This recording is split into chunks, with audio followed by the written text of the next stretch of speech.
Hare Krishna to all devotees.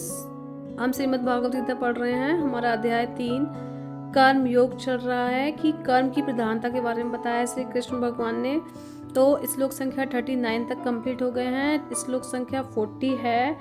अब तक जो श्री कृष्ण ने बताया था वो उन्होंने क्या है कि ज्ञान को आवरण बतलाकर, जो काम है ना, काम के द्वारा ज्ञान को आवृत बतलाकर अब उसे मारने का उपाय बतलाकर, कैसे हम उसको मारें, कैसे खत्म करें, बतलाने के उद्देश्य से उसके वास स्थान और उसके द्वारा जीवात्मा के मोहित किए जाने पर किस प्रकार श्री कृष्ण बताते हैं आगे के श्लोक्स में। ठीक है, तो इंद्रियाणि मनो बुद्धि अस्य धिष्ठाने मुच्यते। मतलब इंद्रियाणि मतलब इंद्रियां, मन मतलब मन, बुद्धि मतलब बुद्धि, अस्य मतलब इस काम का, अधिष्ठानम मतलब निवास स्थान, उच्यते मतलब कहा जाता है। एतेर विमुहो यत येष ज्ञानमावृतः देहिनम।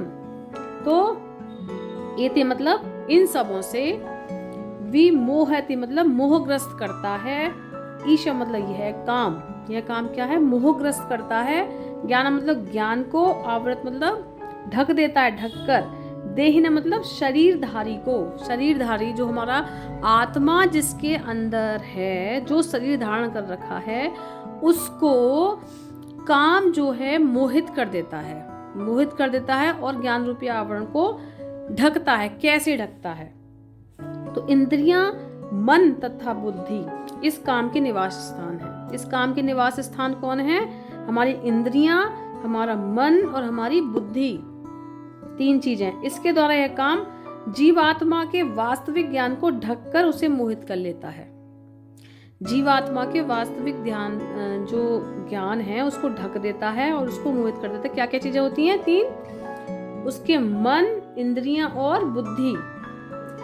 तो तात्पर्य क्या है? चूंकि शत्रु ने बद्ध जीव के शरीर के विभिन्न सामरिक स्थानों पर अपना अधिकार कर लिया है। जो विभिन्न स्थानों पर शत्रु जो हैं, 3 शत्रु जो हैं, उन्होंने क्या है, स्थान मतलब पूरा आधिपत्य कर लिया है। अतः भगवान कृष्ण उन स्थानों का संकेत कर रहे हैं जिससे शत्रु को जीतने वाला यह जान ले कि शत्रु कहां पर है। मन समस्त इंद्रियों के कार्यकलापों का केंद्र बिंदु है। अतः जब हम इंद्रिय विषयों के संबंध में सुनते हैं तो मन इंद्रिय तृप्ति के समस्त, जो मन जो है ना, वो हमारे इंद्रिय तृप्ति के समस्त भावों पर आगार बन जाता है, चंचल मन।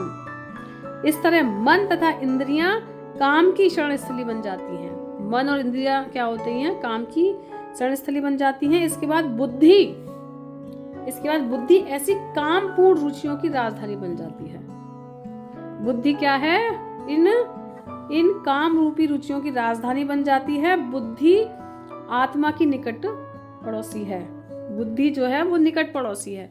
ये सीक्वेंस है। मन, इंद्रियां, मन जो हमारा मन लालायित होता है, वो फिर इंद्रियों को वशीभूत कर देता है ना। इंद्रियां फिर दोनों मिलके वो बुद्धि पे आक्रमण करती हैं। और बुद्धि जो है वो क्या है? बुद्धि जो है आत्मा की निकट पड़ोसन है। काम में बुद्धि से आत्मा प्रभावित होती है, जिससे उसमें अहंकार उत्पन्न होता है। और वह पदार्थ से तथा इस प्रकार मन तथा इंद्रियों से अपना तादात्म्य कर लेती है। कौन? बुद्धि। अब ना बुद्धि से क्या होता है? आत्मा प्रभावित होती है, जिससे हमें अहंकार, भाई अब आत्मा, अब क्या है, अहंकार उत्पन्न होता है कि हमें कोई चीज अच्छी लग रही है, ठीक है, क्रोध उत्पन्न होता है। हमें कोई चीज अच्छी लग रही है और नहीं मिल रही तो फिर क्या होगा? अहंकार। या फिर मिल गई तो अहंकार। और वह पदार्थ से तथा इस प्रकार मन तथा इंद्रियों से अपना तादात्म्य कर लेता है। आत्मा को भौतिक इंद्रियों का भोग करने की लत पड़ जाती है। फिर क्या है? आत्मा को क्या होता है भाई? आत्मा बुद्धि की जो है निकट पड़ोसी है। फिर क्या होता है, उसको लत पड़ जाती है, जिससे वह वास्तविक, जिसको क्या आत्मा क्या, जिसको वास्तविक सुख मान लेती है, मान बैठती है। श्रीमद् भागवत गीता के 10.84.13 में आत्मा को क्या बताया, मिथ्या स्वरूप की अत्यतुम में विवेचना दी गई है। क्या, यस्यात्म बुद्धि कूणपे त्रिधातु के स्वधीम कल त्रादिषु भौम इज्यधि यत्तिर्धर्बुद्धिय सलीले न कहरी चिज्ज नेशु बभीषु स एव गौखरा। क्या मतलब, जो मनुष्य त्रिधातु क्या होता है, जो मनुष्य इस त्रिधातु निर्मित शरीर को आत्मा स्वरूप जान बैठता है, बुद्धि, मन, बुद्धि और क्या है, इंद्रियां जान बैठता है, जो देह के विकारों को स्वजन समझ लेता है, जो देह के विकारों को स्वजन समझ लेता है ना, जो जन्म भूमि को पूज्य मानता है, और जो तीर्थ स्थल होते हैं कि यात्रा दिव्य ज्ञान वाले पुरुषों के भेंट करने के लिए नहीं, अपितु स्नान करने के लिए करता है। मतलब हम अगर तीर्थ यात्रा पे जाते हैं तो हमें ये सोच के जाना चाहिए कि हमें वहाँ कौन मिलेंगे, दिव्य पुरुष मिलेंगे। अगर कोई इंसान सिर्फ घूमने के पर्पज से जाता है तो वह क्या कर रहा है, वो सब व्यर्थ जा रहा है, वो पाप कर रहा है। तो हमें यह सोच के तीर्थ यात्रा पर जाना चाहिए कि हम दिव्य जो इस जन्मभूमि पर रहे हैं, जो उस पुण्य भूमि पर रह रहे हैं, उनसे मिलेंगे, उनके दर्शन करेंगे और उनसे विचार लेंगे, उनसे इस जन्मभूमि, इस पवित्र भूमि के बारे में जानेंगे। अभी तो स्नान करने के लिए जाता है, जो दिव्य पुरुषों से भेंट करने नहीं जाता बल्कि स्नान करने के लिए जाता है, उसे गधा या बैल के समान समझना चाहिए। ठीक है, कि वो घूमने के पर्पज से जा रहा है, वो ज्ञान लेने नहीं जा रहा। ठीक है, तो इस प्रकार अध्याय 3 का जो है आपका 40 श्लोक क्या है, इंद्रियां, मन तथा बुद्धि इस काम के निवास स्थान है। उसके बाद बुद्धि जो है निकट पड़ोसन है, और इसके द्वारा यह काम जीवात्मा के, अब क्या, जब आत्मा हमारी कंट्रोल में उसमें जाल में फंस जाती है तो वो क्या होता है, वो इसी को ही परम सुख मान लेती है। तो जीवात्मा के वास्तविक ज्ञान को ढककर उसे मोहित कर देती है। उसके जो वास्तविक ज्ञान को, अब भी आत्मा भी आ गई तो उसके वास्तविक ज्ञान को क्या कर लिया, ढक दिया, उसे मोहित कर दिया। अब श्लोक 41 है, तस्मात् तत्व मी इंद्रियाणांदो नियमः भरतर्षभ पापमानं प्रजहि होयं ज्ञान विज्ञान नाशनम। क्या हुआ, तस्मात् मतलब क्या हुआ, अतः। सबसे पहले इसका मतलब समझते हैं। इसलिए हे भरतवंशियों में श्रेष्ठ अर्जुन, श्री कृष्ण बोल रहे हैं कि भरतवंशियों में श्रेष्ठ अर्जुन प्रारंभ में ही इंद्रियों को वश में करके, पहले ही अपनी इंद्रियों को वश में कर ले और इस पाप के महान प्रतीक, जो पाप का जो महान प्रतीक है काम का, दमन कर दे, और ज्ञान तथा आत्मा को साक्षात्कार के इस विनाशकर्ता का वध करो। क्या है, दमन करो, और ज्ञान तथा आत्म साक्षात्कार के इस विनाशकर्ता मतलब अपनी इंद्रियों को कंट्रोल करो, और क्या करो, इस आवरण को हटाओ और ज्ञान को ज्वल करो, और अपना आत्म साक्षात्कार के इस विनाशकर्ता का वध कर दो।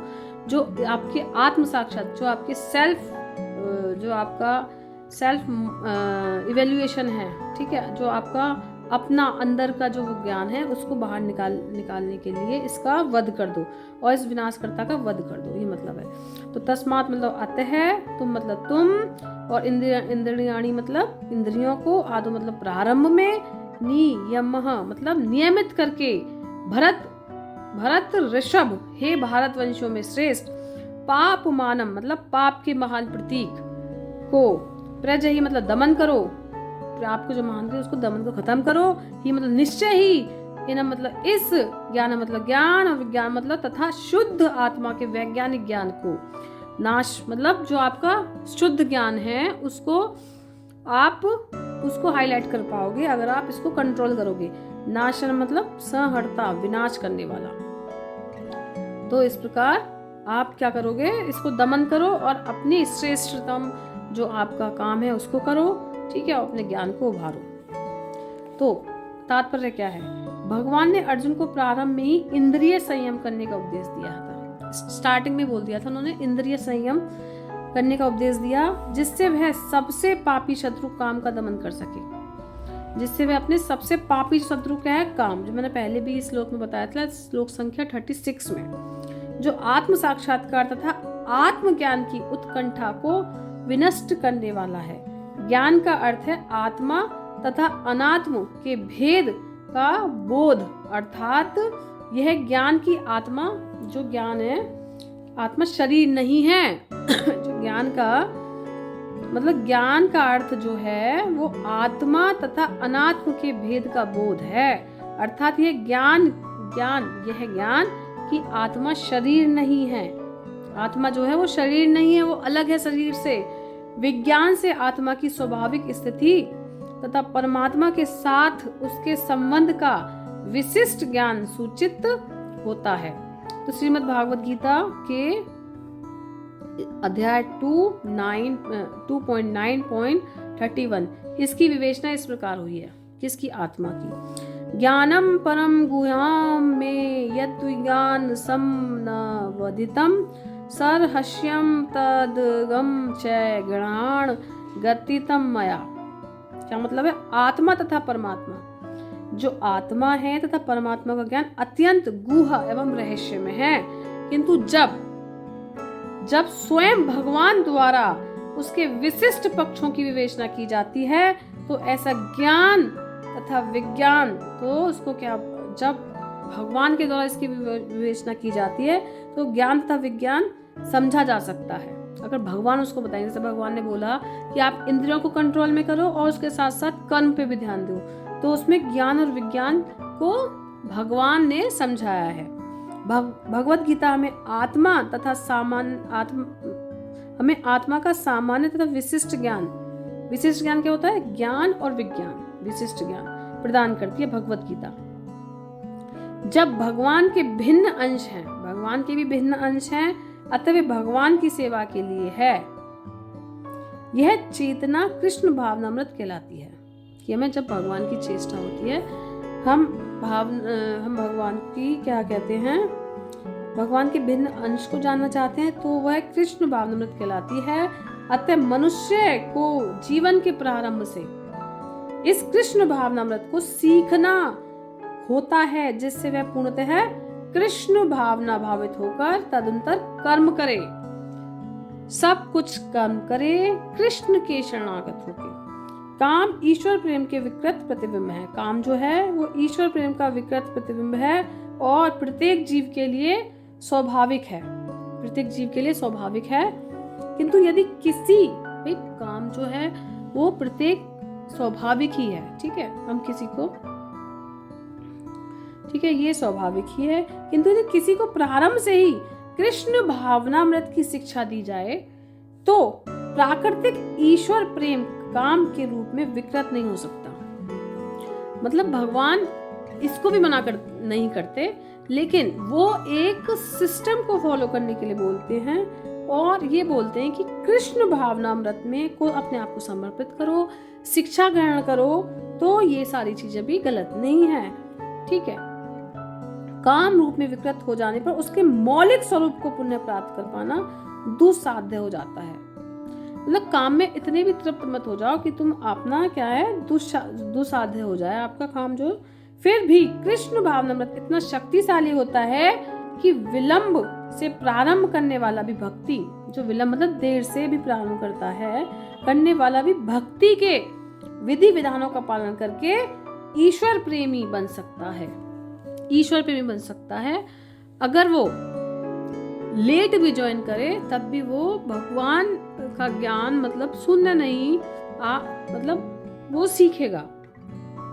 अरे जीवन के किसी भी अवस्था में या जब भी इसकी अनिवार्यता समझी जाए, मनुष्य कृष्ण भावनामृत या भगवत भक्ति के द्वारा इंद्रियों को वश में करना प्रारंभ कर सकता है और काम को भगवत प्रेम में बदल सकता है। काम को क्या है? भगवत प्रेम में बदल सकता है, जो मानव जीवन की पूर्णतः की चरम अवस्था है। ठीक है, तो ये 40 श्लोक तक कंप्लीट हो गया है। 40वें श्लोक में ये बताया इंद्रियां, मन तथा बुद्धि ये सब उसके वास स्थान कहे जाते हैं। यह काम इन मन, बुद्धि और इंद्रियों के द्वारा ही ज्ञान को आच्छादित करके जीवात्मा को मोहित करता है। और 41वां श्लोक क्या है? 41वां श्लोक है, इसलिए हे अर्जुन, तू पहले अपनी इंद्रियों को बस में करके इस ज्ञान और विज्ञान का नाश करने वाले महान पापी काम को अवश्य ही बलपूर्वक मार डाल। ठीक है, जो तेरे क्या है, जिसने तेरी इंद्रियों को वश में कर लिया है, जो तुझे ज्ञान और विज्ञान का जो मतलब दे नहीं रही है ना, तू अपने मतलब तेरा ज्ञान जो है, तेरे ज्ञान और विज्ञान को नाश कर रही है, उनको तू तुरंत ही विनाश कर डाल उसका। हरे कृष्णा। इस तरीके से 41 श्लोक कंप्लीट हो गया है। अब 2 श्लोक रह गए हैं, आपका अध्याय 3 खत्म हो जाएगा। हरे कृष्णा। तो यह गीता हम पढ़ रहे हैं। आप लोग, कोई आपको डाउट हो, ठीक है, आप मुझे पूछ सकते हैं। हरे कृष्णा। मेरे चैनल को सब्सक्राइब करें, मेरी वीडियो को शेयर करें। हरे कृष्णा।